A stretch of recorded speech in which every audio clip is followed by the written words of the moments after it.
supervisi 1. Oke, kita mulai. Bismillahirrahmanirrahim. Assalamualaikum warahmatullahi wabarakatuh. Waalaikumsalam warahmatullahi wabarakatuh.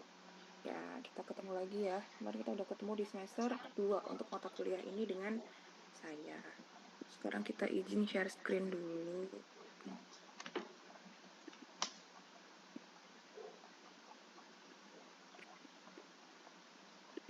Oke, screen-nya sudah terlihat? Sudah Ibu. Ya, oke, langsung saja ya. Jadi hari ini saya akan mengisi supervisi 1, yaitu terkait dengan aktinoterapi dan juga hidroterapi. Nah, karena ini panjang, jadi mungkin saya agak cepat. Tapi kalau terlalu cepat, bisa diingatkan ya. Ibu terlalu cepat gitu, belibet boleh ya. Oke, kita mulai masuk ke physical agent. Jadi physical agent ini merupakan nama lain dari modalitas atau intervensi ya. Ini mengingat kembali, kita ini mengingat aja. Semoga kalian masih ingat semuanya ya. Dan untuk physical agent ini terbagi menjadi 3 jenis, yaitu adalah yang pertama electromagnetic agent, yang kedua thermal agent, yang ketiga yaitu adalah mechanical agent. Jadi untuk electromagnetic agent ini yaitu modalitas atau intervensi yang bekerja berdasarkan spektrum dari elektromagnetik. Jadi kalau kalian kemarin masih ingat, kita mempelajari IR dan juga laser dan juga UV ya untuk di supervisi 1. Nah, untuk di supervisi selanjutnya mungkin kalian sudah ketemu US, sudah ketemu SWD, MWD gitu ya. Jadi itu kan menggunakan prinsip dari spektrum elektromagnetik. Jadi kita menggunakan itu. Itu masuk ke dalam electromagnetic agent dan masuk contoh-contohnya itu adalah tadi itu IR, laser dan juga UV. Kemudian thermal agent yaitu modalitas yang menggunakan prinsip perpindahan energi berupa panas. Contohnya yaitu cryoterapi dan juga termoterapi. Ya, dan kemudian yang terakhir yaitu adalah mechanical agent, yaitu pemberian modalitas atau intervensi yang bekerja disertai dengan pemberian gaya atau tekanan pada bagian-bagian tubuh. Jadi pada mechanical agent ini contohnya yaitu adalah teknik hidroterapi. Mungkin kalian juga sudah mempraktekkan di semester 3 kalau nggak salah ya, kalau nggak 4, 3 atau 4 gitu ya. Oke, next. Nah, kita langsung ke electromagnetic agent. Jadi aplikasi electromagnetic agent ini memberikan penghantar energi melalui bentuk spektrum ya atau radiasi elektromagnetik. Nah, contoh-contohnya yang sudah kita pelajari di supervisi 1 itu inframerah, laser dan juga ultraviolet. Jadi mungkin untuk yang akan sering kalian temui di lahan nanti ketika preklinik yaitu adalah yang pertama ya. Jadi IR. Kalian nggak menemukan ini di lahan yang kalian tepati begitu ya. Jadi untuk prinsip bagaimana cara mengaplikasikan IR, kemudian prinsip-prinsipnya kalian harus pahami lagi ya, jangan sampai dilupakan karena ini penting karena di setiap lahan itu pasti ada, nggak mungkin enggak ya. Insya Allah nggak mungkin enggak. Untuk laser dan juga ultraviolet mungkin ada, tapi ya hampir jarang ya, atau bahkan mungkin ya nggak ada gitu. Tapi kita tetap mengulang materi ya. Nah, kita langsung masuk ke IR. Jadi IR ini adalah modalitas panas yang memberikan manfaat ke jaringan superficial ya. Jadi hanya sebatas jaringan superficial saja. Jaringan superficial yang dimaksud yaitu adalah jaringan kulit dari lapisan epidermis, lapisan paling luar, lapisan dermis, kemudian lapisan jaringan sekutan. Oke, sebentar. Nah, untuk kedalaman penetrasinya ketika diaplikasikan ke kulit pasien, penetrasinya mencapai 1 sampai dengan 10 mm. Jadi ini jaringan superficial hanya sebatas ini saja. Ya. Dan untuk penghantar energi yang kita manfaatkan dari IR ini, energi yang dimanfaatkan dari IR ini melalui teknik radiasinya. Jadi dari radiasinya yang kita manfaatkan rasa hangatnya. Oke, kita masuk ke pengklasifikasian dari IR. Untuk klasifikasi IR ini dibedakan menjadi 2 ya. Yang pertama berdasarkan panjang gelombangnya ya, kita bedakan menjadi panjang gelombang yang pendek dan panjang gelombang yang panjang ya, lebih panjang. Kemudian dari jenis lampunya, lampu yang digunakan yaitu IR yang jenis luminous dan juga IR yang jenis non luminous. Nah, untuk yang IR jenis yang dibedakan berdasarkan panjang gelombangnya. Ya, kita patokannya kita lihat di ini, panjang gelombang dari IR masing-masing ini. Kalau untuk yang panjang gelombang yang pendek, yaitu dengan gelombang 750 sampai dengan 1500 nanometer. Kemudian untuk panjang gelombang yang panjang dengan gelombang 1500 sampai dengan 15.000 nanometer. Ya, pembedanya ya untuk panjang gelombang yang pendek ini penetrasinya itu lebih dalam. Jadi kalau kalian masih ingat prinsip dari spektrum elektromagnetik, ketika panjang gelombang yang digunakan pada suatu modalitas itu lebih pendek, ya, panjang gelombangnya pendek, tapi penetrasinya lebih dalam. Jadi berkebalikan, ya. Jadi ketika panjang gelombang itu lebih panjang, otomatis penetrasinya akan lebih dangkal, gitu ya. Jadi kalau kita perhatikan ini panjang gelombangnya lebih pendek, tapi penetrasinya lebih dalam dari jaringan superficial itu. Jadi sepanjang jaringan superficial, tiga lapisan jaringan superficial itu tercapai semua. Ya, jadi dari epidermis, dermis, dan juga jaringan sukutan. Untuk yang panjang gelombangnya lebih panjang, penetrasinya lebih superficial lagi. Jadi hanya sebatas epidermis saja. Jadi hanya sampai lapisan kulit paling luar, ya, sebatas epidermis saja. Oke. Kemudian kita bedakan atau kita klasifikasikan berdasarkan jenis lampunya. Yang pertama luminus dan juga non-luminus. Jadi ini sama ya. Jadi untuk luminus ini dia menggunakan panjang gelombang yang pendek. Ya, jadi luminus itu untuk panjang gelombang yang pendek, maka penetrasinya pun lebih dalam. Ya, lebih dalam. Jadi dia menjangkau epidermis, dermis, dan juga sukutan. Ya, kemudian untuk waktunya dia lebih sebentar karena penetrasinya lebih dalam. Maka waktunya lebih sebentar. 15 sampai dengan 20 menit. Tapi untuk keseluruhan IR penggunaan alatnya itu yaitu 15 sampai dengan 20 menit menyesuaikan dengan toleransi pasien, ya. Kemudian untuk non-luminus non-luminus ini menggunakan panjang gelombang yang lebih panjang, ya, 1500 sampai dengan 12.000, sehingga penetrasi yang dicapai pun semakin superficial, ya, epidermis dan juga sampai dengan superficial dermis. Hanya sebatas superficial dermis saja. Ya, kemudian untuk waktunya, ya, secara general IR itu digunakan selama 15 sampai dengan 20 menit, ya. Tergantung dengan toleransi pasien. Kembali lagi ke sana. Oke, ini untuk efek fisiologi dari IR, ya. Jadi dapat meningkatkan temperature lokal secara superficial, ya, tujuannya superficial saja. Meningkatkan metabolisme lokal, ya. Jadi level metabolisme dari area yang tersinari saja yang akan meningkat, ya. Kemudian akan meningkatkan aliran darah secara lokal juga. Kemudian akan meningkatkan drainase vena dan juga limfatik, ya. Meningkatkan vasodilatasi dari arteriola dan juga kapiler, meningkatkan aktivitas fagosit dan juga leukosit, ya, meningkatkan aktivitas saraf juga, ya. Nah, efek dari terutama efek yang akan didapatkan atau yang akan terjadi pada pembuluh darah itu kan ini ya, peningkatan sirkulasi darah, ya. Kenapa peningkatan sirkulasi darah bisa terjadi? Karena efek panas yang dihasilkan oleh IR itu akan memberikan efek berupa pelebaran pembuluh darah, ya. Vasodilatasi ini akan pasti terjadi. Ini biasanya setelah 1 sampai dengan 2 menit diaplikasikannya IR ke jaringan yang dituju. Jadi setelah 1 sampai dengan 2 menit IR itu mengenai jaringan pasien, mengenai tubuh pasien, maka vasodilatasi akan langsung terjadi, ya. Dan akan berakhir setelah 30 menit gitu. Jadi setelah selesai 15 menit, nah, efek vasodilatasi ini akan masih dirasakan atau akan masih terjadi pada jaringan pasien itu, pada pembuluh darah pasien, yaitu selama 30 menit pos pengaplikasian, pos penyinaran. Ya, kemudian efek eritema, ya, efek eritema atau kemerahan, ya, kemerahan yang akan muncul pada kulit pasien pos disinari IR. Itu juga akan terjadi pada beberapa pasien yang diaplikasikan IR. Jadi kalau pasien-pasiennya, nanti kalian ketemu pasien-pasien yang langsung muncul kemerahan pada area kulitnya, itu nggak apa-apa, ya. Yang penting kalian itu kemerahan bukan karena luka bakar ya, bukan karena luka bakar. Nauzubillah, jangan sampai ya. Jangan sampai.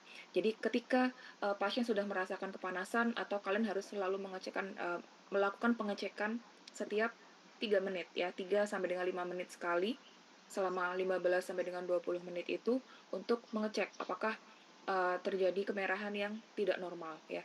Di eritema ini masih normal karena eritema ini adalah tanda terjadinya vasodilatasi pada area yang disinari oleh IR ya. Dan eritema ini biasanya akan muncul bisa langsung muncul atau biasanya akan muncul setelah 30 menit pos pengaplikasian IR. Jadi setelah 30 menit itu baru muncul kemerahannya, itu bisa juga. Nah, untuk efek terapeutiknya ya bisa menurunkan nyeri. Kemudian biasanya IR ini diaplikasikan sebelum treatment lain gitu. Jadi biasanya kalau pasien ini perlu diberikan stretching, perlu diberikan massage misalnya, perlu diberikan ES ya atau misal TENS atau dia butuh exercise gitu. Tapi biasanya sebelum diberikan itu semua, pasien akan diaplikasikan IR terlebih dahulu ya. Jadi memang bisa diaplikasikan prior to the other treatment ya, stretching, mobilisasi, traksi, massage, exercise terapi, electrical stimulation dan juga biofeedback ya. Jadi IR ini bisa digunakan sebelum pengaplikasian treatment lainnya. Kemudian meningkatkan sirkulasi darah dan juga aliran darah ya, sehingga IR bisa diaplikasikan pada pasien yang mengalami kronik edema ya, edema kronis ya. Edema kronis itu kan edema yang tanpa ditandai tanda-tanda inflamasi, tidak adanya tanda-tanda inflamasi pada edema tersebut ya. Kemudian ada muscle relaksasi, meskipun ini untuk jaringan otot itu sangat jauh ya untuk dicapai, jadi perlu pengaplikasian modalitas lainnya sampai terjadi muscle relaksasi yang maksimal. Nah, untuk beberapa kondisi khususnya pasien dengan kondisi artritis, kemudian dengan gangguan sirkulasi, IR ini juga bisa diaplikasikan. Ya, biasanya paling banyak itu apa? OA, RA, gitu ya. Kemudian gangguan sirkulasi juga bisa ya. Jadi pasien dengan, kemarin kita kalau masih ingat kalian, kita praktek pada pasien dengan gangguan sirkulasi pada pos DM dengan kondisi DM ya. Jadi kita bisa mengaplikasikan IR tapi lokasinya, tinggal kita penempatan aplikasinya yang kita sesuaikan ya. Oke, untuk kontraindikasinya tidak boleh pada kondisi yang akut ya atau ada tanda-tanda inflamasi, itu tidak boleh. Kemudian pasien dengan gangguan sensasi dan juga gangguan sirkulasi ini dengan pengawasan ya. Jadi ini kontraindikasi dan juga precaution. Masuk ke pengawasan. Jadi pasien dengan gangguan sensasi kalian harus cek ya apakah pasien bisa membedakan itu kasar halusnya, kemudian panas dinginnya gitu ya. Oke, kemudian gangguan sirkulasinya ini apakah karena dia memang karena edema kronis atau karena adanya inflamasi, karena ada edema yang akut ya, kita perhatikan itu. Kemudian pasien dengan kondisi penyakit kulit yang akut, ya pokoknya kondisi-kondisi akut itu tidak boleh ya. Kemudian pasien dengan kondisi demam. Jadi ketika nanti kalian sebelum mengaplikasikan IR, biasanya pasien yang sebelum masuk ke poli itu kan pasti dicek ya vital sign-nya ya, baik itu suhu tubuh atau misal tekanan darahnya, itu kita perhatikan apakah suhu tubuh pasien itu normal, baru kita boleh aplikasikan IR. Dan biasanya pasien dengan tekanan darah yang terlalu tinggi ya, biasanya pada kondisi tekanan darah terlalu tinggi itu juga tidak diperbolehkan diaplikasikan terapi biasanya itu ya. Oke, tumor pada kulit itu juga masuk ke dalam kontraindikasi ya. Tumor dan juga kanker ya, itu tidak boleh diaplikasikan IR. Oke, kemudian pasien dengan kondisi yang terlalu tua ya, terlalu sepuh atau terlalu anak-anak ya, terlalu bayi, biasanya di bawah 5 tahun itu harus dengan precaution, harus dengan pengawasan. Boleh ya, boleh diaplikasikan tapi harus didampingi ya, didampingi atau dengan pengawasan. Karena pasiennya kan tidak bisa menyampaikan apakah dia ini merasakan terlalu panas atau kurang panas ya. Kalau kurang panas berarti nanti kurang efektif gitu ya mengaplikasikan IR-nya. Tapi kalau terlalu panas akan membahayakan pasien. Jadi kita harus selalu melakukan pengecekan. Jangan mengaplikasikan IR tepat pada matanya, ya pada mata pasien tidak boleh. Jadi kalau nanti kalian dapat kasus misalkan di wajah ya, pada kasus Bell palsy, ya itu nanti biasanya pasien diminta untuk memakai kacamata atau matanya ditutupi kapas basah gitu ya, kapas basah ditutupi kacamata, kemudian baru boleh diaplikasikan IR pada wajahnya. Kemudian tepat di area genitalnya juga tidak boleh ya. Kemudian jangan pernah mengaplikasikan IR tepat di atas abdomen pada pasien hamil, pada pasien ibu hamil ya. Boleh di area lainnya, di pinggangnya boleh, di gastroknya boleh, di area otot-otot lainnya yang mungkin dia merasakan dirasakannya spasme atau nyeri boleh ya, tapi kalau tepat di perutnya tidak boleh. Masuk ke dalam kontraindikasi. Ini bahayanya ketika kita mengabaikan prinsip pengaplikasian IR ya. Yang pertama adalah akan terjadi luka bakar. Ya, ketika intensitas diberikan terlalu tinggi ya pasti akan terjadi luka bakar ya, luka bakar awal gitu ya, kemerahan melepuh gitu. Itu bahaya ya, jadi jangan sampai terjadi. Kemudian tidak sengaja menyentuh lampu. Ya, misal kayak gini terus pasien gerak-gerak terus dia kesentuh lampunya. Nah, pasti ini nanti akan kepanasan ya, kepanasan.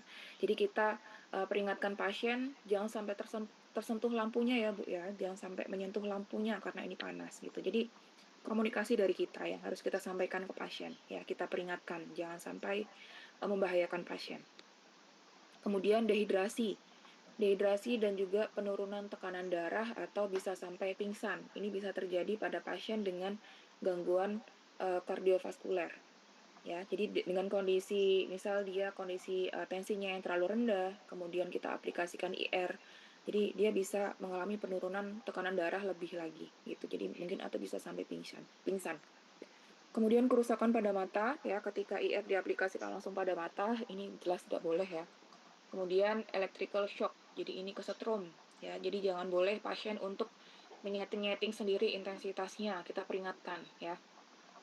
Atau mengarah-arahkan sendiri lampunya, itu diperingatkan juga. Kalau misal minta diubah arah sinarnya, panggil saya ya Bu ya, kayak gitu ya. Oke. Jadi beberapa bahaya ini bisa dihindari dengan mengikuti prinsip pengaplikasian ya. Kemudian peringatan yang tegas kepada pasien. Kemudian selalu melakukan pengecekan pada kulit pasien beberapa kali gitu ya. Jadi pengecekan ini harus selalu dilakukan. Nggak bisa kita 15 menit, 20 menit kita tinggal pasiennya, kemudian setelah 15 menit kita baru ngecek. Itu nggak boleh ya. Oke. Nah, sekarang kita masuk ke practical and clinical application. Jadi ini kita mengingat kembali juga, mungkin kalian masih ingat juga cara mengaplikasikan IR ya.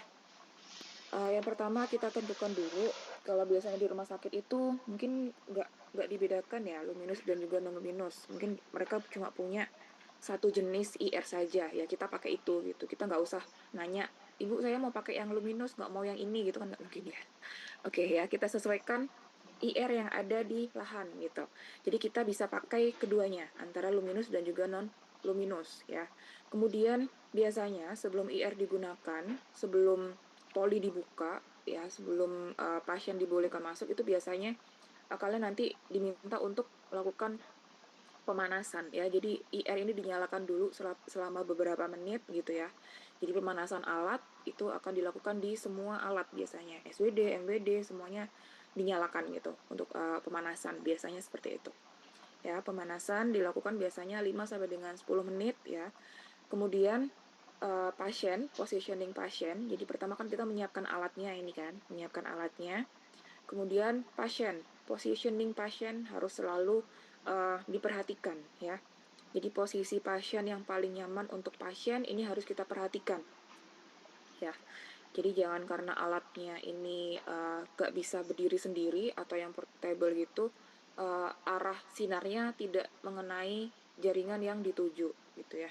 Oke, jangan lupa prinsip IR adalah tegak lurus ke arah area yang dituju, diterapi gitu ya. Jadi harus tegak lurus. Jadi jangan jangan sampai tidak maksimal efeknya. Oke, positioning pasien. Kemudian kita perhatikan indikasi kontraindikasi pasien dan juga precaution-nya ya, jangan lupa yang tadi itu. Ya, kemudian cek sensasinya, cek sensorik pasien, apakah dia normal atau tidak ya, bisa membedakan panas dingin, kasar halus atau tajam tumpul gitu ya, simpelnya. Oke. Kemudian posisi dari lampu, ya posisi dari lampu ini maksudnya adalah tegak lurusnya dan juga jaraknya, jarak antara IR sampai dengan area yang diterapi. Ya, dosis ini juga terkait dengan jarak dan arah ya, arah dari IR. Kemudian follow up ini evaluasi ya, evaluasi selalu kita lakukan selama dan juga setelah. Ya, jadi selama pengaplikasian IR ini evaluasi harus selalu dilakukan ya, yaitu tadi setiap 3 sampai dengan 5 menit IR diaplikasikan, kita cek ya. Kemudian follow up, ya, evaluasi setelah terapi. Setelah terapi juga kita pastikan apakah pasien tadi kepanasan, apakah pasien tadi merasakan nyaman gitu ya. Kemudian kita evaluasi apakah terjadi perbaikan gitu ya, nyerinya seperti apa kayak gitu. Oke. Oke, sampai di sini IR, apakah ada pertanyaan? Kalau tidak, kita langsung masuk ke laser. Jadi laser ini, oke, Novita, sorry. Silakan. Izin Bu bertanya. Ya. Kan ini nanti kan kalau di rumah sakit kita nggak tahu ya Bu, IR yang digunakan itu panjang gelombang sama luminusnya itu kan kita nggak tahu. Nah itu berarti pemasangan alatnya tuh kayak disesuaikan sama waktu yang 15 sampai 12 menit sama yang tegak lurus sama jaraknya aja ya Bu? Iya, iya. Jadi kita kan gini, kan kalau kita belajar kemarin di lab ya, kan kalian menggunakan 2 jenis IR ya. Kita punya luminous dan juga non-luminous. Yang satunya IR yang ada lampunya, ya kan. Jadi radiasi yang kita manfaatkan, radiasi sinarnya yang kita manfaatkan, tapi ada satu IR yang hanya radiasi panasnya, ya nggak? Jadi nggak ada lampunya gitu. Jadi itu cara membedakannya.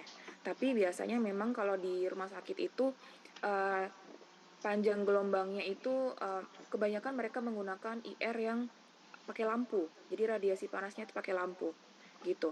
Jadi untuk prinsipnya itu memang mirip ya kalau kita perhatikan di sini. Nah, ini panjang gelombang, pendek dan juga panjang. Ini yang membedakan kan hanya penetrasi dan juga nanti waktu. Kalau waktu keseluruhan itu menggunakan prinsip yang ini, 15 sampai dengan 20. Jadi untuk jenisnya ini sebenarnya tidak terlalu mempengaruhi ya, karena efek yang kita ambil atau manfaat yang kita ambil dari 2 jenis IR ini kan sama. Sama ya, jadi efek hangatnya kemudian nanti sehingga akan memberikan manfaat berupa ini. Efek ini akan didapatkan gitu. Jadi tidak ada bedanya sebenarnya kedua ini. Efek dua klasifikasi atau 2 jenis IR ini tidak ada bedanya ketika diaplikasikan ke pasien. Efeknya sama karena tujuannya sama. Gitu. Ya benar, hanya kita mengikuti waktu, durasinya, kemudian jarak. Ya, jarak dan juga apa tadi kamu bilang? Saya lupa. Tegak lurus itu ya Bu? Iya, tegak lurusnya. Jadi prinsipnya pokoknya kita menggunakan prinsip yang tepat ya, cara yang tepat, cara yang harus digunakan, yang harus kita gunakan ya, kita aplikasikan ke pasien dengan tepat. Itu nanti efeknya insya Allah akan kita dapatkan gitu, manfaatnya akan pasien dapatkan gitu ya. Oke? Baik Bu, terima kasih Bu. Oke. Ya. Mungkin kalian nanti akan bisa membedakannya dari apakah ada sinarnya atau enggak gitu IR-nya ya. Tapi kalau sekarang kayaknya kebanyakan tuh semuanya sinar ya, sinar merah gitu. Semuanya pakai sinar, pakai jenis yang luminous kebanyakan. Oke, ada lagi? Kalau enggak kita lanjut ke laser. Laser ini nanti kita dipersingkat aja karena mungkin nanti jarang ada yang pakai ya di lahan. Oke, kalau nggak ada kita lanjut ke laser.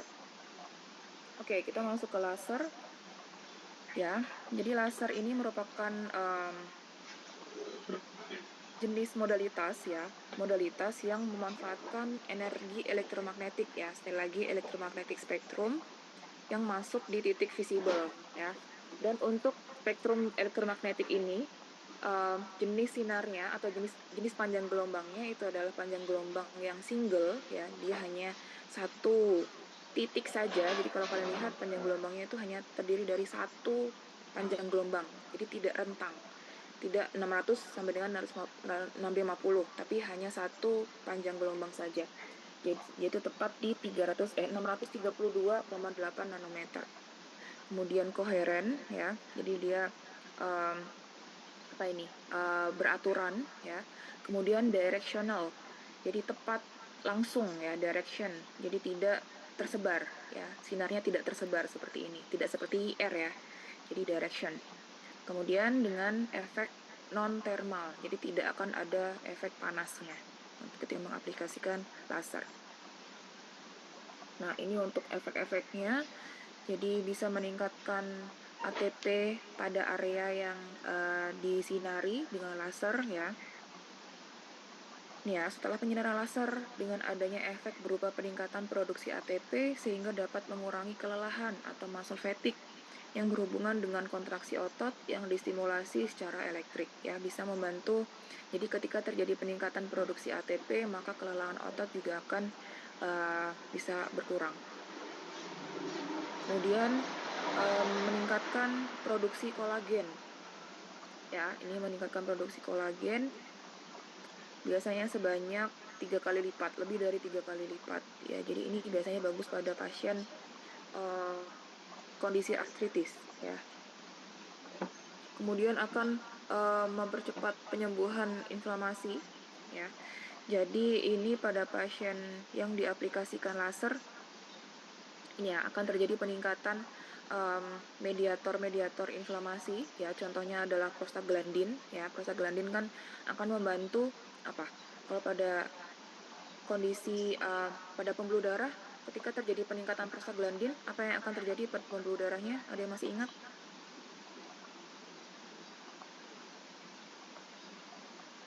Ada yang masih ingat? Ketika terjadi peningkatan prostaglandin pada suatu area, maka pembuluh darah akan mengalami vasodilatasi ya. Jadi ketika peningkatan prostaglandin ini terjadi pada suatu area, maka vasodilatasi akan terjadi ya, karena dia mediator inflamasi. Nah, ini akan meningkatkan vasodilatasi ya. Jadi laser juga akan memberikan efek berupa peningkatan vasodilatasi pada pembuluh darah, terutama pada mikrosirkulasi atau pembuluh darah kecil. Gitu, makanya biasanya laser ini kan diaplikasikan pada persendian-persendian kecil ya, seperti jari-jari. Oke, untuk clinical indikasinya atau pengaplikasian pengaplikasian laser ini bisa diaplikasikan pada dengan tujuan atau dengan kondisi penyembuhan jaringan, baik itu jaringan lunak maupun jaringan yang keras atau tulang. Ya, jadi pada kondisi-kondisi seperti patah tulang, fraktur, atau kalau soft tissue kan berarti kan permasalahan pada otot, kemudian mungkin ligamennya, atau misal jaringan-jaringan di sekitar otot itu ya. Kalau untuk tulang ya, dia bisa ini. Nih, untuk penyembuhan tulang, laser membantu meningkatkan laju penyerapan hematoma ya, penyerapan perdarahan pada area fraktur, kemudian mempercepat remodeling tulang, pembentukan pembuluh darah ya, dipercepat juga akan oleh laser. Deposisi kalsium merangsang aktivitas makrofag, fibroblast dan kondrosit ya. Jadi pertumbuhan tulang akan dibantu oleh pengaplikasian laser ini ya, meningkatkan jumlah osteoblast, volume osteoid, dan jumlah kalsium intraseluler dalam osteoblastic cell ya. Ya, jadi pada kondisi fraktur laser bisa diaplikasikan. Kemudian pain management ya, ini bisa memanajemen nyeri ya. Jadi pada kondisi pasien yang merasakan nyeri, pengaplikasian terapi laser akan dapat mengurangi rasa sakit, ya, mengurangi rasa nyerinya. Kondisi neuromuskuloskeletal. Jadi pada kondisi neuromuskuloskeletal juga bisa, selain artritis dan juga neuropati, pada area seperti epikondilitis lateral, nyeri punggung bawah itu juga bisa, ya, nyeri leher kronis. Kemudian trigger point, ya, trigger point. Kalau trigger point kan kita cari dengan kita cek nyeri tekannya, kemudian dia merasakan nyeri di situ, kita bisa aplikasikan laser di situ, tepat di trigger point-nya. Kelelahan otot setelah exercise atau muscle delayed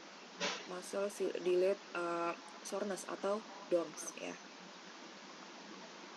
Oke, ini untuk pengaplikasian laser pada penurunan nyeri. Nah, masuk ke kontraindikasi dari pengaplikasian laser. Tepat diaplikasikan pada mata, tidak boleh, ya. Pada pasien dengan kondisi tumor atau kanker, jaringan tumor atau kanker juga tidak boleh, ya. Kita harus cek ini. Kemudian pasien dengan post radioterapi atau post ronsen 4 sampai dengan 6 bulan, ya.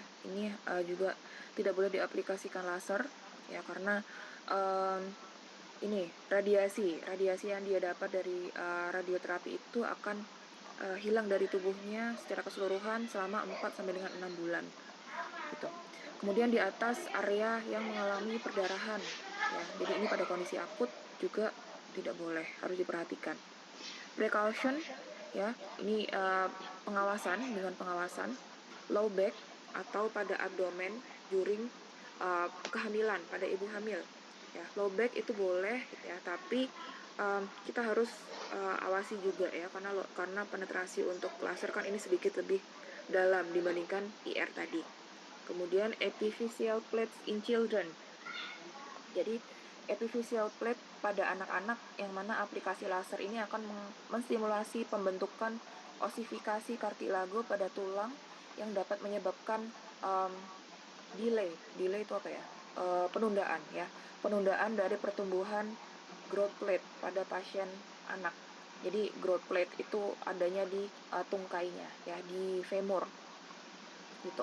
Ya, jadi pada anak-anak ini juga harus diperhatikan pengaplikasian laser.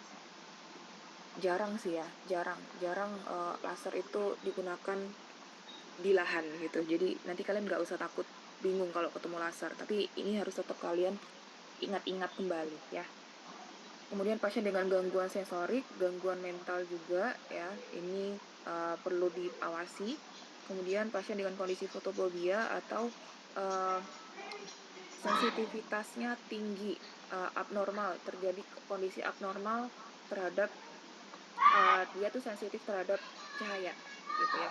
Jadi ini diperhatikan juga. Mungkin kalau dia diaplikasikan laser di area anggota gerak bawahnya nggak apa-apa, ya, karena kan dia sensitifnya pada di area matanya, ya, fotofobia. Jadi nanti diperhatikan kondisi pasiennya, ya. Kemudian pre-treatment with one or more photosensitizer.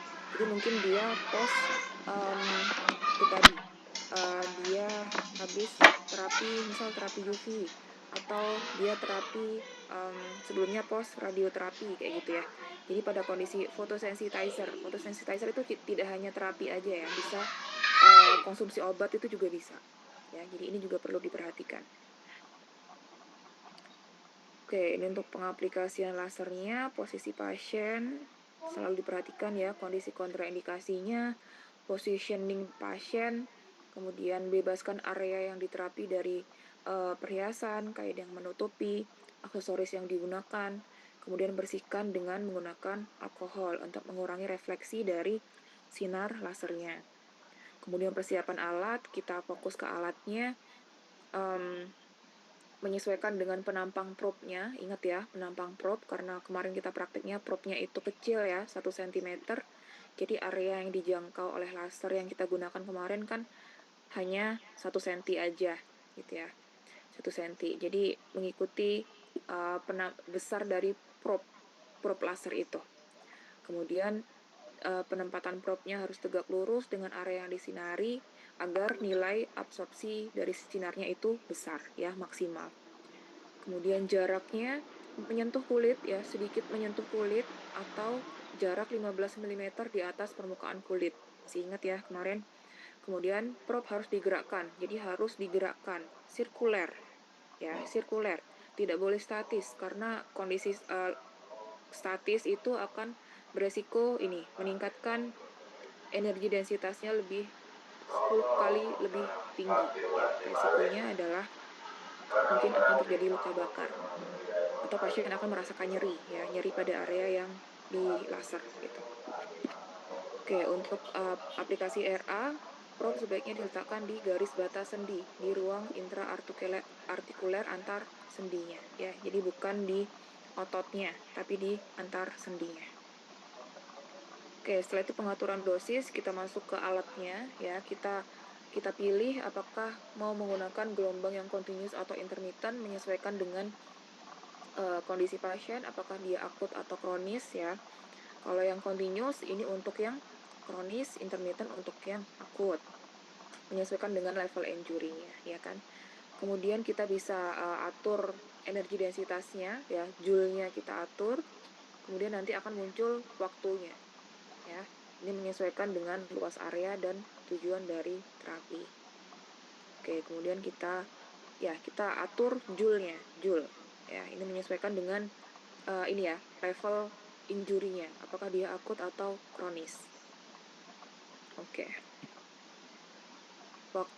Untuk waktu ini kan per area ya, per trigger point. Per trigger point itu kita aplikasikan 1 menit gitu ya, 1 menit per sentimeter. Apabila probe-nya 1 cm kecil ya, tapi kalau probe-nya itu besar nanti menyesuaikan dengan luas areanya, kemudian menyesuaikan dengan waktu yang disetting oleh, jadi kalau joule-nya kita atur, otomatis waktunya kan teratur juga secara sendiri ya, jadi secara otomatis gitu. Itu bisa disesuaikan dengan itu, waktu dan juga joule. Oke, selanjutnya, oke, ini sudah. Nah, oke, kita langsung masuk ke UV ya. Oke, untuk UV,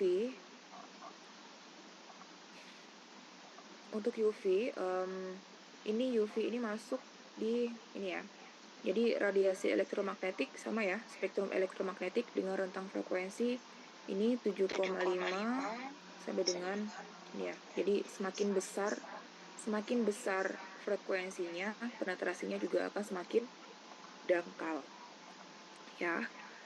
Oke. Jadi frekuensi radiasi UV di spektrum elektromagnetik ini terletak di antara X-ray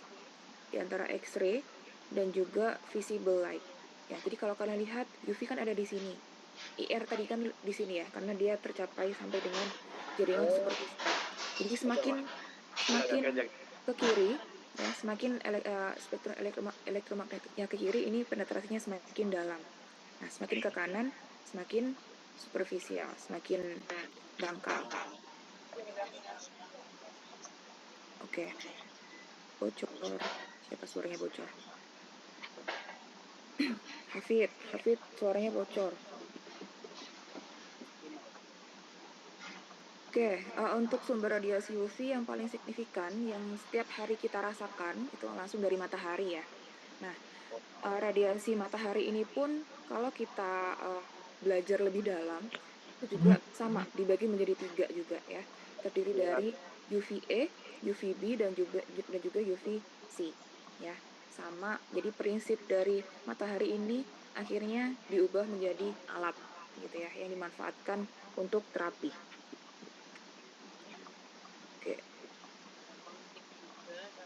Oke, sebentar ya, saya harus mute dulu ini, orang nggak sadar.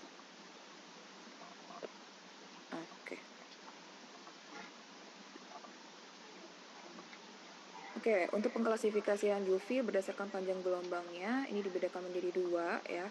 Jadi gelombang panjang dan gelombang pendek. Ya, karena kan rentang UV ini kan dari 100 sampai dengan 400 nanometer. Jadi ini dibagi menjadi 2. Untuk yang gelombang panjang, yaitu dari 290 sampai dengan 400 lah ya maksimal, ini masuk ke dalam gelombang panjang, ya, gelombang panjang. Jadi kalau gelombang panjang ini yang masuk ke dalam gelombang panjang, klasifikasi gelombang panjang yaitu adalah UVA dan UVB, ya. Nah, kemudian untuk yang masuk ke dalam gelombang pendek yaitu dari rentang 100 sampai dengan 290 itu adalah UVC, ya. Nah, untuk UVA ini merupakan UV gelombang panjang yang menghasilkan fluoresensi pada banyak zat. Jadi UVA karena dia masuk ke dalam gelombang panjang, ya. Jadi penetrasinya ini paling dalam, ya. Penetrasinya paling dalam dan mencapai beberapa milimeter ke dalam kulit. UVB dan UVC, ya, UVB UVC ini menembus. Jadi untuk UVB ini UV gelombang menengah yang menghasilkan eritema kulit paling banyak, ya. Jadi yang kita gunakan untuk terapi itu yang UVB, ya. Untuk yang UVC ini gelombang pendek yang berfungsi dalam membunuh kuman. Jadi untuk UVC ini tidak digunakan untuk terapi, tapi untuk UVC ini digunakan untuk sterilisasi alat-alat kesehatan biasanya itu, ya, di rumah sakit. Nah, ini UVB dan UVC menembus kurang dalam dan hampir seluruhnya terserap di lapisan epidermis superficial. Jadi penetrasi terdalam akan didapat dari radiasi UV dengan aplikasi intensitas tinggi, panjang gelombang paling panjang, dan frekuensi yang rendah. Ya, jadi yang digunakan untuk terapi nanti kalau kalian ketemu UV di lahan, ya, seperti di tempat kita praktek, ya, di lab, itu jelas tertulis adalah UV jenis B, ya, UVB untuk terapi. Nah, untuk pengaplikasi UVA itu juga bisa sebenarnya, UVA bisa, tapi harus disertai dengan medikasi, ya, oral medication, harus dengan minum obat untuk mengurangi efek dari UVA-nya itu. Oke, jadi dengan catatan. Efek dari radiasi UV yang pertama produksi eritema, kemudian tanning pada kulit, epidermal hiperplasia atau penebalan lapisan epidermis, kemudian desquamation itu apa? Peeling, ya. Kemudian pembentukan vitamin D, kemudian membunuh bakteri, ya, pembunuh bakteri, dan other effects of UV radiation, ada efek lainnya. Nah, ini ya produksi eritema. Kalau kemarin masih ingat, kita cari eritema yang paling minimal, tapi ada, ya, paling minimal tapi ada kemerahannya, bukan yang paling minimal tidak ada kemerahan. Ini tidak dipakai. Jadi kita pakai yang ini, erythema production. Jadi eritema atau kemerahan pada kulit yang dihasilkan oleh UV itu merupakan hasil dari pelebaran pembuluh darah superficial, ya, pembuluh darah di area kulit, yaitu di pembuluh darah kapiler dan juga arteriola, yang menyebabkan peningkatan histamin dan juga prostaglandin tadi, ya. Jadi peningkatan histamin dan juga prostaglandin terjadi, maka pelebaran pembuluh darah akan terjadi, maka eritema juga bisa terbentuk. Ya, efek ini memediasi pelepasan atau pembentukan prostaglandin dari epidermis sehingga dia akan menuju ke ini efek DNA, ya, sehingga akan terbentuklah eritema. Oke. Ini masih eritema. Eritema ini akan terproduksi langsung ketika diaplikasikan UVA, ya, UVB, ya. Nah, untuk yang UVA ini harus disertai dengan ini, sensitization drug atau oral medication. Jadi tanpa obat, tanpa oral medication, UVA ini bisa memberikan efek 100 sampai dengan 1000 kali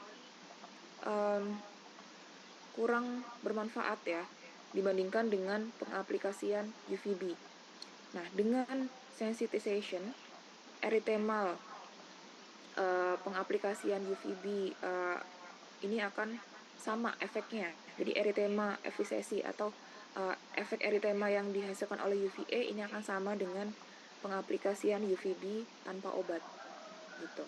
Dan akan menurunkan resiko dari ini overexposure dan juga luka bakar. Jadi tanpa obat, UVA ini resikonya adalah overexposure dan burning, ya, karena penetrasinya lebih dalam. Nah, ini. Oke, kita lanjut aja. Tanning setelah itu. Ya, ini pigmentasi atau tanning pada kulit setelah eritema terjadi. Jadi setelah eritema itu biasanya kulit akan jadi menggelap ya, menggelap. Ini ya, jadi terjadi peningkatan aktivitas dari melanoblast atau ini adalah yang membentuk pigmen ya, pigmen melanin ya di lapisan epidermis paling superficial. Ini ya, di sini. Jadi di sini ini akan terjadi eritema dan tanning itu akan terjadi di lapisan epidermis. Jadi karena semakin menggelapnya kulit ya, pigmentasinya meningkat, ini tanning ini akan mengurangi penetrasi pada UV. Ya, jadi ketika semakin kulit seseorang semakin gelap, ya, pigmentasinya itu semakin gelap pada kulit seseorang, maka UV ini otomatis frekuensinya akan terpengaruhi gitu. Jadi ketika kulitnya itu semakin gelap, otomatis durasi atau frekuensi UV ini juga akan harus lebih ditingkatkan gitu ya. Jadi akan mempengaruhi efek masuknya UV pada lapisan kulit. Ini epidermal hiperplasia, jadi ini adalah penebalan superficial, lapisan superficial dari kulit, khususnya ya di lapisan epidermis ya, setelah 72 jam pengaplikasian UV dan ditingkatkan dengan exposure yang berulang. Ini akan terjadi penebalan pada epidermis ya, dan pada lapisan stratum corneum, ini juga pada epidermis setelah beberapa minggu. Ya, jadi ini tahapannya itu gini. Eritema, kemerahan, kemudian detanning, ya, penggelapan, peningkatan melanoblastnya akan terjadi, kemudian akan terjadi penebalan epidermis. Ya, ketika terjadi penebalan epidermis, kemudian akan terjadi peeling. Ya, jadi epidermis menebal itu dia ini terjadi kematian ya, kematian epidermis yang akan regenerasi ya, akan terbentuk kembali lapisan epidermis yang baru, sel kulit yang baru. Itu ya, ini desquamation, ini merupakan peeling ya, peeling atau terkelupasnya sel yang sudah dihancurkan dan memang dirusak oleh radiasi UV. Gitu. Nah, kemudian ini terbentuknya vitamin D, ini juga akan terfasilitasi oleh pengaplikasian UV, ya. Long known, jadi sudah lama diketahui bahwa efek dari UV ini adalah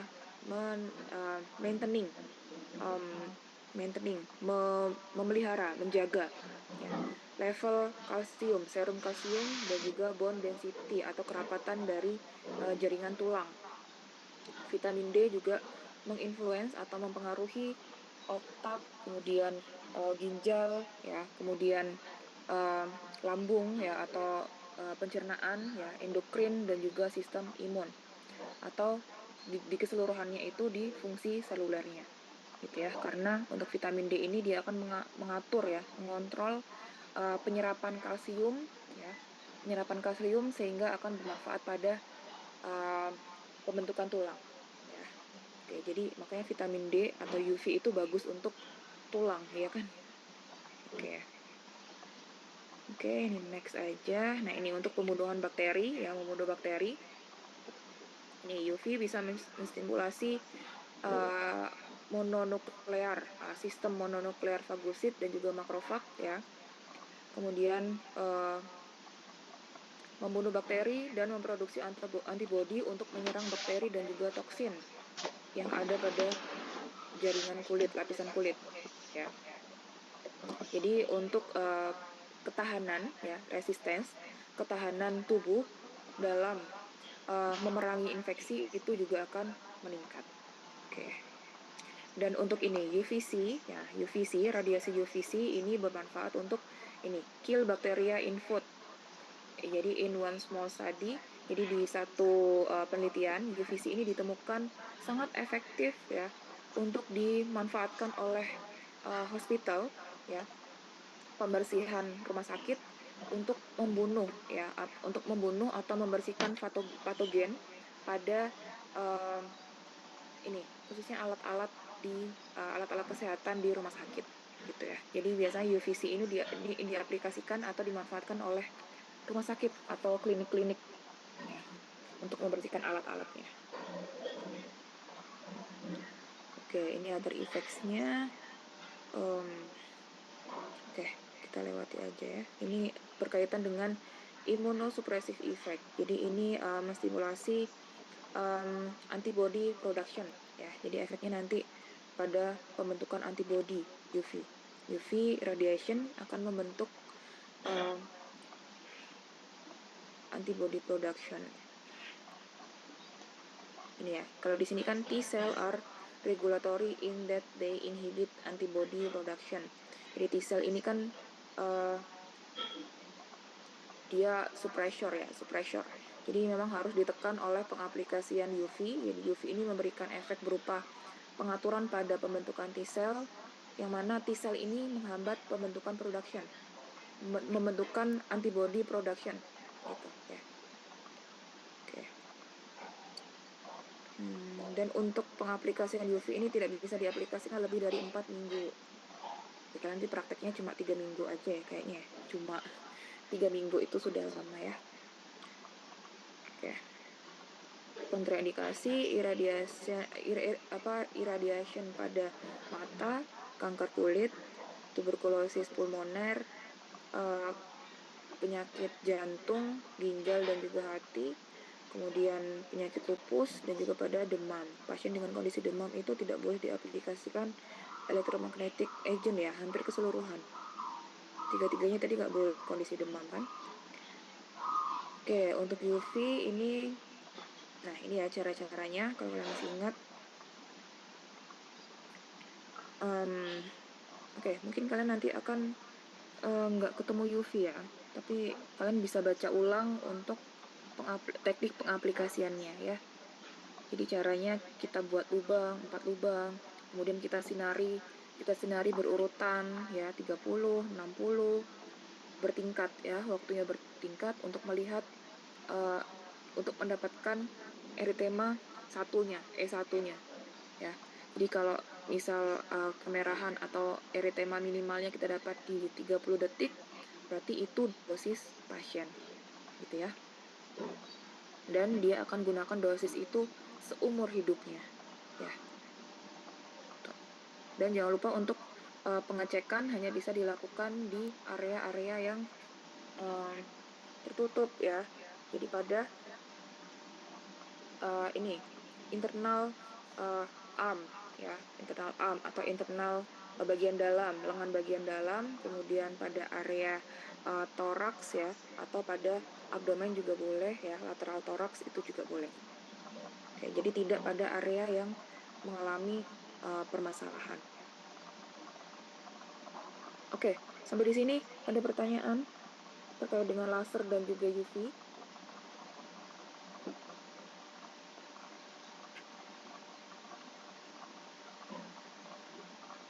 Oke, nggak ada. Kita istirahat sebentar ya. 10, ini 10 berapa nih? 10.58. Kita istirahat 2 menit. Oke, saya juga capek. Setelah ini kita lanjut ke thermal agent ya. 2 menit istirahat dulu.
Bentar.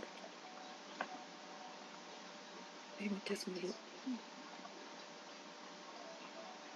Tiba-tiba. Oke. Oke, kita lanjut ya. Kita masuk ke thermal agent. Tadi kita sudah selesai membahas electromagnetic agent. Sekarang kita masuk ke thermal agent. Ya, jadi untuk thermal agent ini kita merupakan pengaplikasian ya, yang menghasilkan atau memanfaatkan perpindahan energi ke bagian tubuh pasien ya, baik itu masuk maupun keluar ya, perpindahan energi masuk ataupun keluar dari tubuh pasien yang bertujuan untuk meningkatkan maupun menurunkan suhu pada jaringan ya. Jadi dibedakan menjadi dua ya, jadi grupnya itu dibedakan menjadi dua, termoterapi dan juga krioterapi. Untuk yang termoterapi ini tujuannya adalah untuk meningkatkan suhu jaringan ya. Sedangkan untuk krioterapi ini tujuannya adalah untuk menurunkan suhu jaringan. Jadi kita memilih penggunaan antara termo dan krio ini berdasarkan tujuan terapi kita ya. Tujuan terapi kita. Apa yang akan kita tujuan terapi apa yang ingin kita capai dengan selalu memperhatikan kondisi-kondisi yang merupakan indikasi dan juga kontraindikasi yang terdapat pada pasien ya. Jadi kapan kita memilih termo dan juga krio, kita sesuaikan dengan tujuan terapi kita. Misal tujuan terapi kondisi pasien ini misal ada bengkak. Tujuan terapinya kan berarti menurunkan bengkak. Nah, menurunkan bengkak caranya apakah aliran darahnya dilancarkan atau malah harus di stop gitu kan. Nah, gimana caranya meningkatkan aliran darah antara dua ini, apakah menggunakan termo atau menggunakan krio. Tapi kalau bengkak berarti kan harus di stop kan sirkulasi darahnya. Jadi jangan sampai bengkaknya itu membesar dengan peningkatan sirkulasi darah. Jadi harus kita hambat dulu nih sebentar aliran darahnya dengan memanfaatkan krioterapi ya gitu. Jadi kita harus pahami satu-satu bertahap tuh agar yang terapi atau aplikasi yang kita pilih itu tidak membahayakan. Sekali lagi ya, jangan sampai aplikasi yang kita pilih itu salah kemudian membahayakan pasien. Tapi insya Allah nanti kalau kalian nanti di lahan mungkin akan mengikuti arahan dari clinical educator di sana gitu ya. Jadi kalian jangan takut nanti salah memberikan terapi gitu. Nanti kalau misal kalian bingung bisa langsung tanya ke CE yang di sana gitu ya, sambil belajar terus. Jadi nggak hanya menerima arahan aja, tapi kita harus juga kita aktif ya, aktif learning. Jangan kita hanya menerima itu kan pasif ya. Menerima itu kan pasif, jadi harus aktif, kita harus tanya. Penasaran tanya gitu ya, jangan asal nerima aja. Oke, next. Kita masuk ke termoterapi dulu ya. Jadi termoterapi ini terdiri dari sejumlah modalitas memberikan efek berupa panas superficial yang bertujuan untuk meningkatkan ekstensibilitas jaringan lunak, mengurangi nyeri, meningkatkan sirkulasi darah, dan mempercepat penyembuhan jaringan. Ya. Jadi aplikasi termoterapi ini diyakini dapat mencapai tujuan dengan meningkatkan aliran darah. Ya. Jadi efek vasodilatasi akan didapatkan, mengurangi laju pembakaran neuron motorik alfa. Ya, ini ada hubungannya dengan sistem neuromuskularnya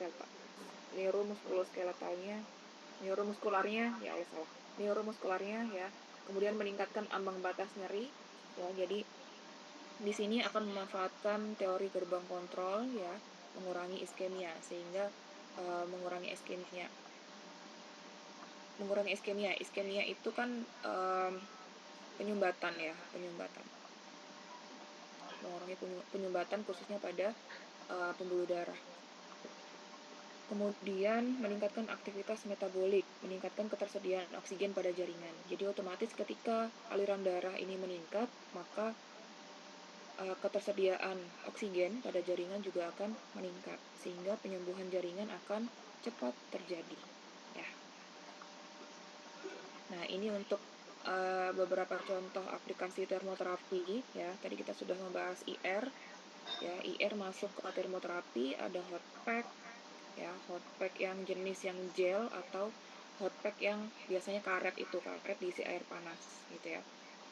Kemudian ada parafin juga, kemudian ada kontras bat. Kontras bat ini bisa masuk ke dalam termoterapi, bisa juga masuk ke dalam krioterapi.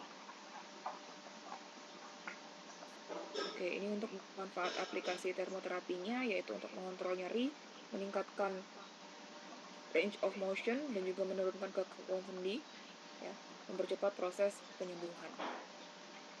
Oke, ini untuk mekanisme bagaimana peningkatan temperature, peningkatan suhu pada jaringan itu bisa meningkatkan vasodilatasinya. Ya, ini mediator vasodilator akan meningkat, kemudian ini juga, jadi ada dua mekanisme ya. Ini ada yang hubungannya dengan pembuluh darah, kalau ini ada hubungannya dengan pengaktifasian dari termoreseptor atau reseptor dari suhu, ya, perubahan suhu atau reseptor panas. Kemudian ini ada smooth muscle relaksasi. Smooth muscle itu adanya di sekitaran pembuluh darah, ya, sekitaran pembuluh darah. Gitu. Jadi tidak sampai ke deep-nya, tapi hanya sebatas smooth muscle-nya aja, gitu ya. Oke, untuk kontraindikasinya sama ya. Jadi kita tadi sudah bahas IR, jadi sama untuk kontraindikasi termoterapi itu pada kondisi akut nggak boleh. Tromboflebitis, kalau kalian masih ingat ya. Jadi tromboflebitis ini adalah trombus atau bekuan darah yang ada pada pembuluh darah. Jadi pengaplikasian termoterapi ini akan meningkatkan laju sirkulasi atau meningkatkan laju aliran darah. Ketika aliran darah ini meningkat secara deras gitu ya, kemudian trombus atau bekuan darah yang menempel pada pembuluh darah itu dikhawatirkan akan terlepas dan berpindah ke pembuluh organ vital. Itu resikonya apa? Morbiditas atau bahkan kematian. Ya, jadi trombus yang terlepas disebut dengan emboli. Jadi emboli ini nanti dikhawatirkan akan menyumbat pembuluh darah kecil yang ada di tubuh pasien gitu. Ya, itu berbahaya. Jadi harus dilakukan pengecekan terlebih dahulu apakah pada area tubuh pasien itu ada bekuan darahnya. Gitu ya. Kemudian pada kondisi tumor, ya, kondisi tumor ini juga pengaplikasian termoterapi ini bisa meningkatkan sirkulasi darah sehingga akan meningkatkan pertumbuhan, atau kita tuh kayak ngasih nutrisi. Kita kayak memberikan nutrisi kepada jaringan tumor itu, biar dia tumbuh makmur gitu ya. Jadi jangan sampai ketika ada benjolan kita abaikan itu, jangan ya. Kita pastikan ke pasien bahwa ini bukan tumor atau bukan jaringan asing yang dia nggak tahu itu apa gitu ya. Yang perlu diperhatikan, ini precaution ya, kehamilan. Termoterapi tidak boleh diaplikasikan langsung ke perut ibu hamil ya, sama ya kayak tadi ya, gangguan jantung tadi juga sama, karena termoterapi ini memberikan efek berupa penurunan denyut jantung ya, sehingga resikonya kalau pasien dengan gangguan jantung ini tidak diawasi, takutnya nanti dia pingsan atau penurunan tekanan darah yang drastis gitu ya. Kemudian logam pada area yang akan diterapi ya, karena logam ini merupakan konduktivitas termal yang paling tinggi di antara semuanya, di antara yang sudah kita pelajari, apalagi terutama pada jaringan tubuh ya, dibandingkan dengan jaringan tubuh. Logam ini kecepatan dalam menyerap panas itu lebih tinggi ya, lebih cepat, karena dapat menjadi sangat panas ya dengan aplikasi termoterapi. Ini kenapa di sini? Gangguan sensasi dan gangguan mental, pasien yang tidak dapat membedakan sensasi panas yang dirasakan. Kemudian di area di mana counter irritants topikal baru saja dioleskan. Jadi kalau kalian ketemu pasien, misal pasien ini datang dengan aroma balsem yang semerbak mewangi gitu ya. Ya, balsem, atau misal apa biasanya tuh hot cream, koyo gitu ya. Jadi kemudian dia mau diaplikasikan IR di situ. Kita harus pastikan bahwa area tersebut dibersihkan dulu gitu ya. Jadi koyo itu dilepas, kita bersihkan dulu dari aroma mentolnya atau balsamnya juga harus kita bersihkan dulu dengan alkohol kayak gitu ya. Jadi karena dikhawatirkannya apa? Dikhawatirkannya karena counter irritants yang sudah dipasang itu, yang sudah dioleskan, itu akan memberikan efek berupa panas. Ya, jadi sebelum diberikan IR sudah mengalami peningkatan suhu jaringan, sudah mengalami pelebaran pembuluh darah, sudah mengalami itu sirkulasi darah yang meningkat karena efek panas dari counter irritants topikal tadi itu. Gitu. Jadi ketika diaplikasikan termoterapi tanpa dibersihkan, tanpa dilepas, maka akan terjadi apa? Double hit. Ya, double hit. Resikonya apa? Luka bakar. Gitu ya, resikonya luka bakar. Dia akan mengalami itu double hit. Jadi udah panas, dikasih panas, ya kan? Jadi dia sudah mengalami peningkatan suhu jaringan, ditingkatkan lagi suhu jaringannya gitu ya. Jadi resikonya luka bakar akan terjadi. Jadi kita harus bersihkan dulu. Oke. Setelah panas-panas, sebentar. Saya akan tunjukkan teknik ya, tekniknya dulu. Teknik termoterapi sebentar. Ini untuk mengingatkan kalian lagi biar tidak lupa.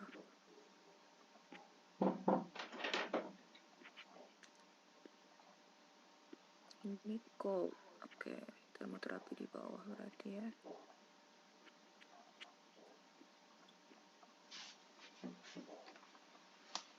Oke, ini kita masuk ke termoterapi.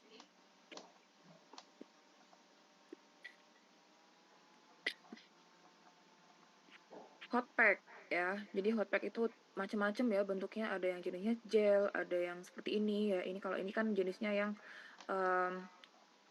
ditancepin ke listrik biasanya itu. Kemudian ada yang air, pakai air panas ya. Jadi jenisnya yang karet itu juga bisa. Nah ini ya. Oke, hot pack. Jadi pengaplikasian hot pack itu prosedurnya lepaskan area atau bebaskan area dari perhiasan, dari kain yang area yang diterapi itu dibebaskan dulu. Kemudian kita cek ya, kita palpasi apakah ada tanda-tanda inflamasi, kita cek kontraindikasinya, kita cek sensasi pasien apakah normal atau tidak. Kemudian hot pack bisa langsung diaplikasikan ke area yang dituju ya, dituju yang ini terapi, dilapisi oleh dilapisi beberapa handuk ya, jangan lupa karena hot pack ini kan nanti apabila terlalu lama ya panasnya akan berkurang. Tapi kan pasien takutnya toleransinya terhadap panas rendah gitu ya. Jadi kita harus lapisi oleh handuk terlebih dahulu ya. Kemudian ya lakukan pengecekan. Nah, sama seperti IR tadi, lakukan pengecekan 3 sampai dengan 5 menit ya untuk ngecek apakah pasien terlalu panas ya, atau kita perhatikan, kita cek, kita inspeksi di area yang diterapi itu apakah terjadi kemerahan yang berlebihan. Apakah terjadi luka bakar ya, jadi jangan sampai ya, karena ini tanda-tanda terjadinya luka bakar. Jadi kita cek apakah pasien mengalami kepanasan atau tidak nyaman, rasa tidak nyaman ya. Kemudian termoterapi ini harus dihentikan ketika terjadi tanda-tanda luka bakar itu, misal kemerahan atau kemerahan berlebihan atau blistering ya. Itu seperti melepuh ya, seperti melepuh. Dan ketika tanda-tanda luka bakar itu terjadi, kita bisa langsung aplikasikan cold pack atau ice pack jika ada, atau kita bisa langsung bilas pakai air dingin mengalir. Setelah 20 menit selesai ya terapinya, kita lepaskan, kita inspeksi area yang diterapi ya. Apakah ada, jadi kalau ada tanda-tanda sedikit kemerahan dan juga hangat ketika kita palpasi itu normal ya. Jadi sedikit kemerahan ini adalah tanda-tanda munculnya eritema pada area yang diterapi tadi itu ya. Jadi vasodilatasi, tanda-tanda terjadinya vasodilatasi sudah didapatkan. Kemudian ini parafin. Ya, parafin ada parafin, ada mineral oilnya, kemudian ada kontainernya, ada plastik bag dan juga paper, kemudian ada handuk. Ya. Ini dibedakan menjadi 3, ada deep wrap method, kemudian deep immersion method, dan juga ada paint method. Ya, kalau ini deep wrap kita ulangi ya, pencelupannya 3 sampai 5 atau 6 sampai dengan 10 kali. Kemudian didiamkan 10 sampai dengan 15 menit dengan dibalut plastik dan juga handuk ya. Kemudian deep immersion ini hanya dilakukan beberapa kali perendaman ya, menyesuaikan dengan toleransi pasien karena perendamannya dilakukan selama 5 sampai dengan 15 detik. Kemudian setelah itu dibungkus ya sama dengan plastik dan juga dengan handuk, didiamkan selama 20 menit, kemudian dilepas. Pain method sama seperti yang di wrap ya. Jadi ini dioleskan dengan kuas sebanyak 3 sampai dengan 5 kali, 5 lapis atau 6 sampai dengan 10 lapis. Ya, kemudian dibiarkan 20 menit dengan cara dibungkus juga sama ya. Oke, setelah selesai inspeksi area yang diterapi ini apakah ada tanda-tanda adverse effect-nya ya, dan suhu untuk parafin ini yang kita gunakan adalah 52 sampai dengan 57 derajat Celcius. Oke, fluidoterapi ini enggak ada, infrared ini saya tadi sudah. Kemudian kontras bath. Kontras bath untuk airnya yang digunakan adalah 38 suhu 8. Jadi 2 kontainer ya, 2 kontainer. 38 sampai dengan 44 derajat Celcius untuk air hangatnya, air panasnya. 10 sampai dengan 18 derajat Celcius untuk yang air dinginnya. Ya, untuk pengaplikasiannya yang pertama celupkan area yang akan diterapi ke air hangat terlebih dahulu selama 3 sampai dengan 4 menit. Kemudian pindahkan ke area air dingin selama 1 menit. Diulangi 5 sampai dengan 6 kali. Jadi totalnya pengaplikasian kontras bath ini 25 sampai dengan 30 menit. Ya, setelah selesai keringkan area yang diterapi. Oke, ini untuk termoterapi. Sekarang kita masuk ke krioterapi. Masih kurang berapa menit ini? 12 menit ya? Waktunya habis ya. Oke, ini juga mengulangi aja ya. Ini insya Allah kalian paham lah ya. Krioterapi menggunakan suhu yang sangat rendah dan cooling terapi umumnya dilakukan secara kontak langsung pada jaringan yang dituju ya. Jadi kita pakai prinsip atau teknik perpindahan panas jenis yang konduksi ya, kebanyakan krioterapi ini. Bisa juga konveksi juga bisa ya. Dalam rehabilitasi, krioterapi digunakan untuk mengontrol inflamasi, mengurangi nyeri dan edema, untuk mengurangi spastisitas, dan untuk meningkatkan kekuatan otot. Jadi krioterapi ini paling banyak digunakan pada jenis injury yang akut ya. Nah, ini aplikasi tekniknya. Teknik aplikasinya ada cold dan juga ice pack. Cold pack ini yang pakai gel, ice pack cold pack yang pakai gel, ice pack ini yang kita bisa buat sendiri dari es batu ya. Kemudian ini control cold compression unit, ini biasanya diaplikasikan oleh rumah sakit besar ya. Jadi ini bisa diaplikasikan pada kondisi post operasi. Jadi tanpa menyakiti area yang habis dioperasi gitu ya. Oke, ini ice immersion ya. Jadi ini dia berendam ya. Berendam di air es ya, tujuannya yaitu untuk biasanya pada kondisi DOMS ya, DOMS post aktivitas gitu, post aktivitas berat biasanya, atau bisa juga untuk preparation juga bisa, pre-activity juga bisa ya, mempersiapkan jaringan. Kemudian ice massage ya, ice massage ini dengan menggunakan es batu ya, jenis seperti ini langsung diaplikasikan ke kulit dengan cara digosok-gosokkan. Kalau ini kan dikompres biasa ya. Oke, ini ada vapokulan spray, ini jenis evaporasi ya. Ini teknik perpindahan panas jenis evaporasi. Ya, ini memanfaatkan gas ya, gas yang nanti akan berubah menjadi uap. Ini juga sama, ini ice massage juga. Ini manfaat aplikasi krioterapi, mengontrol inflamasi, mengontrol edema, mengontrol nyeri, meningkatkan kekuatan otot, dan modifikasi spastisitas.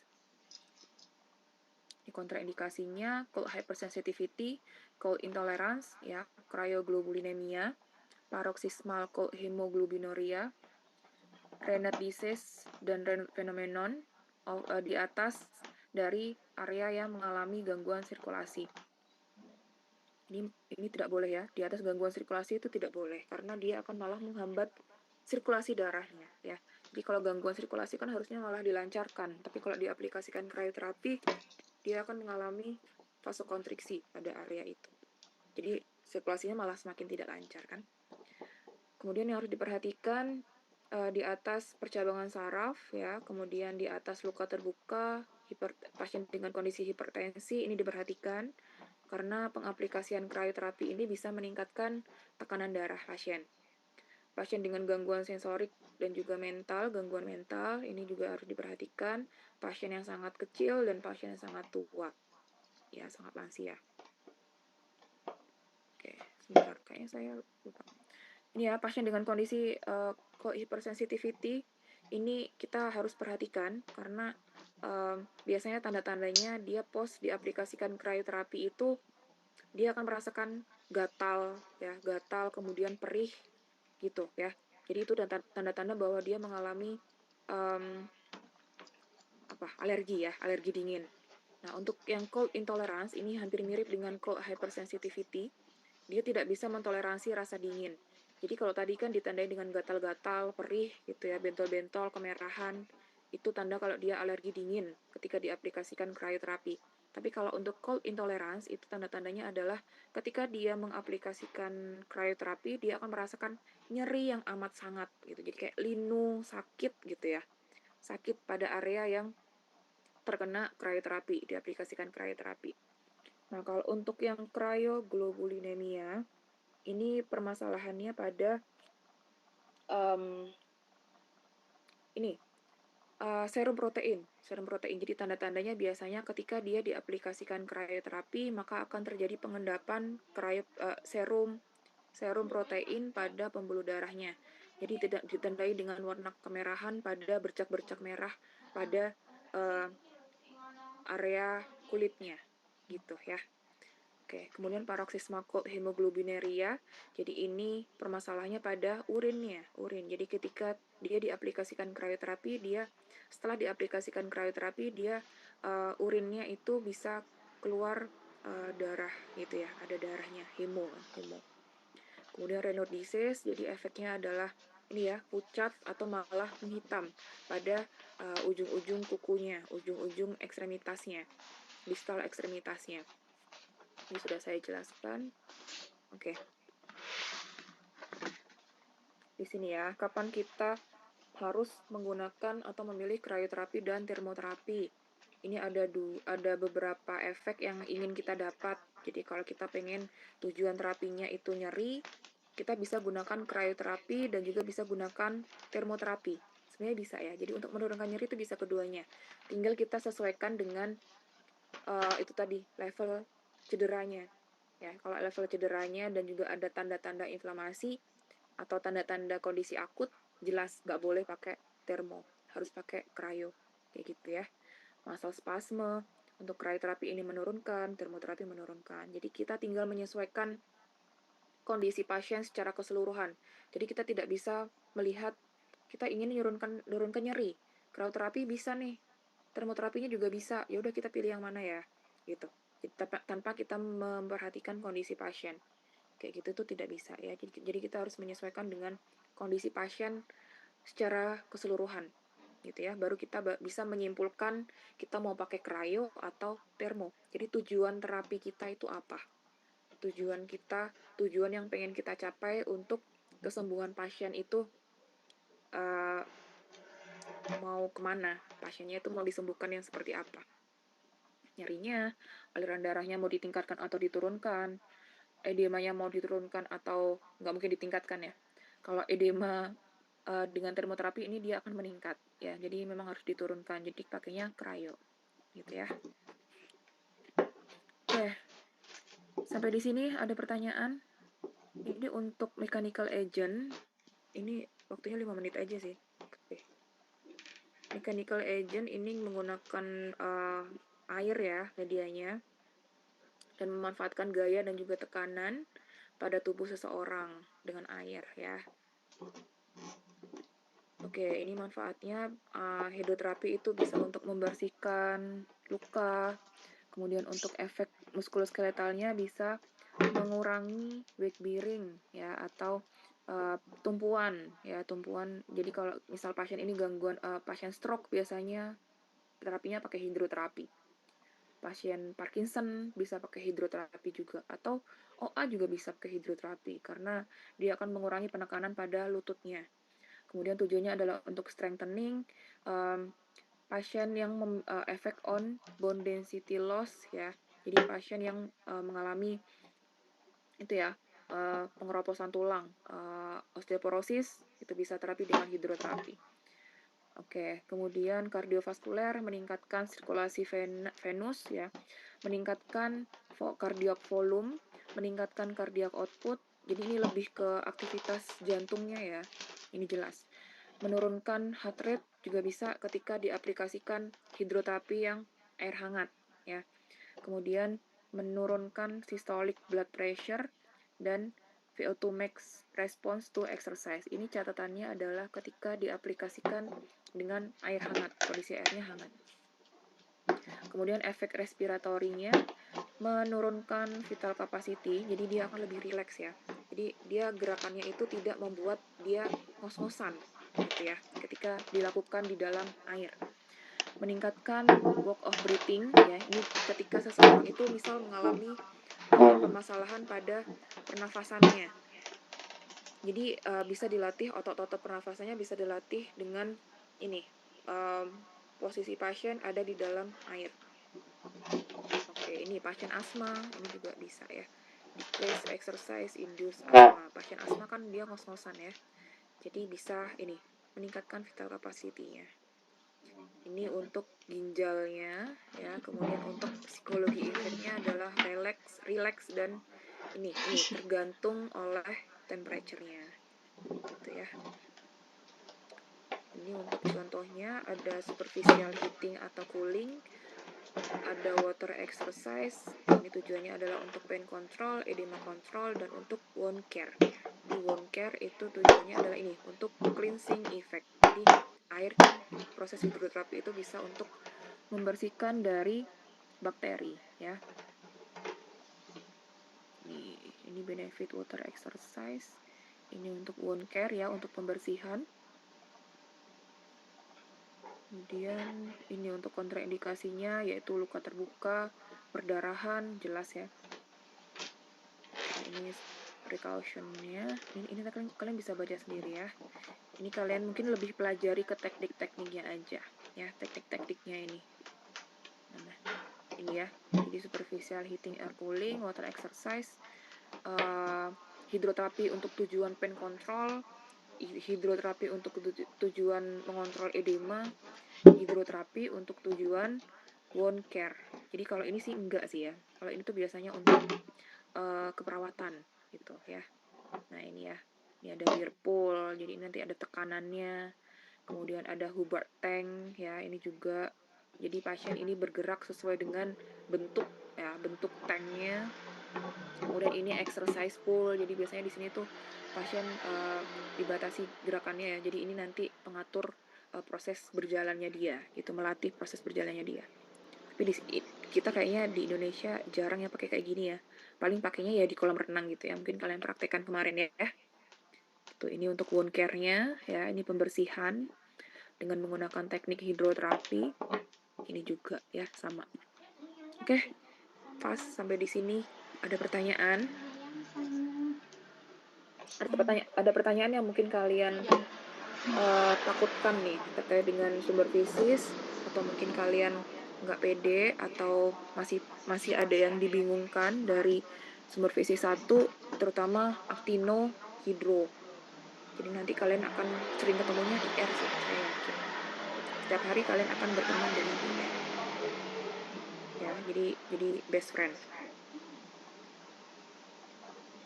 Oke. Ada pertanyaan? Dalam? Oh ya baik.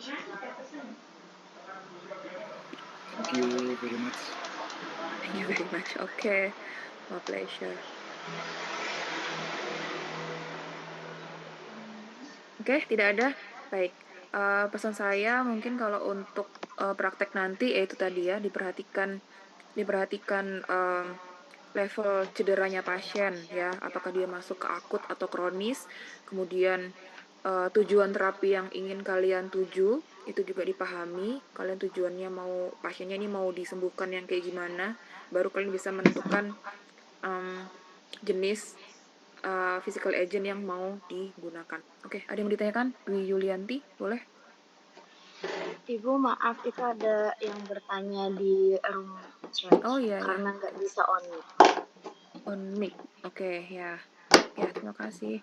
Tadi dijelaskan bahwa krioterapi dapat digunakan untuk kondisi spastis. Jika ada kasus spastis pada anak CP, itu apakah bisa digunakan krioterapi juga, dan dosis krioterapi itu berapa menit pengaplikasiannya ya, Bu?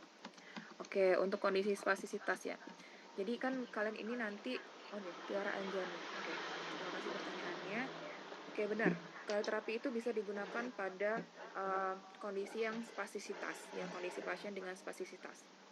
Sebentar, saya buka PPT-nya. Oh, saya buka di sini aja deh.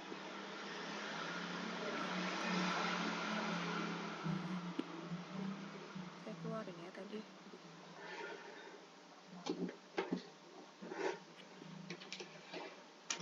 Oke, saya keluarin ternyata. Oke, sebentar. Kondisi spastisitas itu bisa diberikan krioterapi. Tadi pada anak ya. Gini, biasanya kalau jarang anak CP itu diaplikasikan krioterapi karena biasanya langsung diaplikasikan exercise gitu ya, exercise. Jadi untuk krioterapi pengaplikasiannya pada CP itu sangat hampir nggak pernah dilakukan, nggak pernah diberikan. Mana? Ini modifikasi spasitas.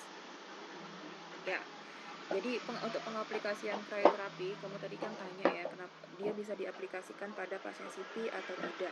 Ya bisa. Ya, jadi untuk krioterapi ini untuk dosisnya, saya tuh mau buka yang tadi itu loh, physical agent. Saya cari lagi jadinya. Oke, untuk pengaplikasian krioterapi pada pasien pada kondisi spastis itu dengan waktu 30 menit ya. Jadi durasinya itu 30 menit.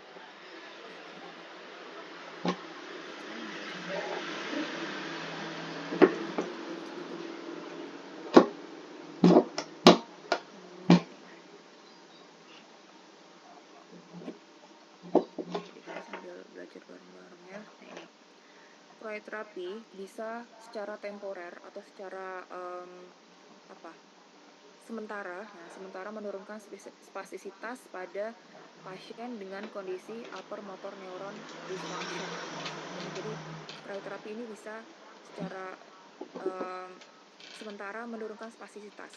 Jadi pengaplikasian dingin secara singkat, jadi misal kurang dari 5 menit atau maksimal 5 menit bisa menyebabkan ini ya, peningkatan deep tendon reflex. Ya, jadi kalau secara singkat itu dia akan menurunkan. Jadi singkat itu saja 5 menit itu sudah menurunkan tendon reflex. Nah, spastis ini kan dikarenakan dia kontraksi terus-menerus gitu ya. Jadi pengaplikasian krioterapi yang secara singkat maksimal 5 menit lah itu efeknya bisa secara langsung menurunkan deep tendon reflex.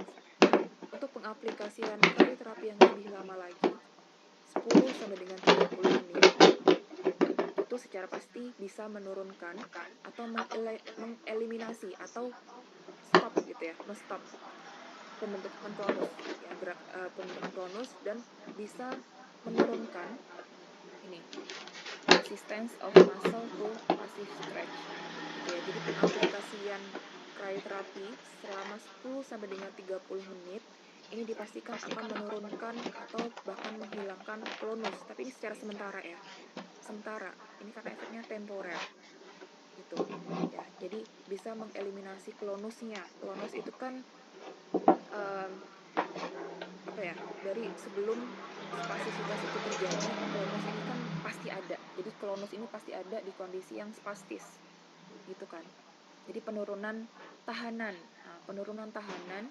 ketika passive stretch ini dilakukan pada otot, pada gerakan sendi ya. Karena pengaplikasian penelitian krioterapi yang lebih lama ini bisa mengontrol ini lebih dari tanda-tanda spasifitasnya. Jadi krioterapi harus diaplikasikan lebih dari 30 menit ketika ini adalah goal atau tujuan dari intervensi. Ini ya. Jadi bisa kalian, mungkin ini bisa jadi apa ya, bahan diskusi kalau nanti kalian mau tanya misal kalian nanti dapat stase yang atau kasus yang pediatri gitu ya pada anak-anak atau VCP, kemudian kalian diskusikan dengan misal terapis di sana kalau krioterapi ini apakah efeknya seperti ini gitu ya, karena ini hanya temporer saja gitu, jadi tidak permanen gitu ya, jadi hanya sebentar. Dan ini ya, efeknya penurunan spasis ini juga akan bertahan selama 1 jam setelah intervensi gitu. Jadi tidak bisa berdiri sendiri gitu, harus disertai dengan exercise yang lain gitu ya. Jadi krioterapi ini hanya memfasilitasi saja gitu. Oke? Sudah? Apakah sudah menjawab? Saya lupa, ternyata saya nggak share screen ya. Nanti saya masukkan ke PPT ya. Jadi yang tadi saya jelaskan itu saya masukkan ke PPT, kemudian kalian bisa baca lagi. Biasanya PPT-nya itu saya diminta untuk mengumpulkan setelah ini. Oke. Kalau nggak ada pertanyaan, sudah menjawab ya. Waktunya juga sudah lewat 8 menit. Ada pertanyaan lagi? Oke. Oh iya, saya lupa, kamu nggak bisa. Ini ya. Oke, baik. Terima kasih. Jangan lupa untuk mengisi presensinya ya. Dan nanti jam 1 kembali lagi ke Zoom ya. Pak Toto nanti materinya ya. Oke, baik. Saya akhiri untuk hari ini. Semangat sampai pembekalan preklinik sampai depan, beberapa hari ke depan, dan semangat juga nanti untuk pelaksanaan prekliniknya. Semoga kalian bisa memanfaatkan waktu sebaik-baiknya 3 minggu itu untuk belajar prakteknya yang real gitu, real di lahan gitu ya, karena nanti kan kalian untuk praktek kayak gitu harus profesi lagi gitu kan, jadi ini dimanfaatkan waktu belajarnya sebaik-baiknya ya, itu pesan dari saya. Semangat semuanya, jaga kesehatan ya, jangan sampai kecapean. Biasanya kalau habis praktek seharian tuh kalian pasti akan tepar, saya yakin sih. Istirahat yang cukup, makan yang cukup. Ya, oke. Udah, saya akhiri. Terima kasih semuanya. Wassalamualaikum warahmatullahi wabarakatuh. Waalaikumsalam warahmatullahi wabarakatuh. Warahmatullahi wabarakatuh. Ya, sama-sama. Semangat semuanya.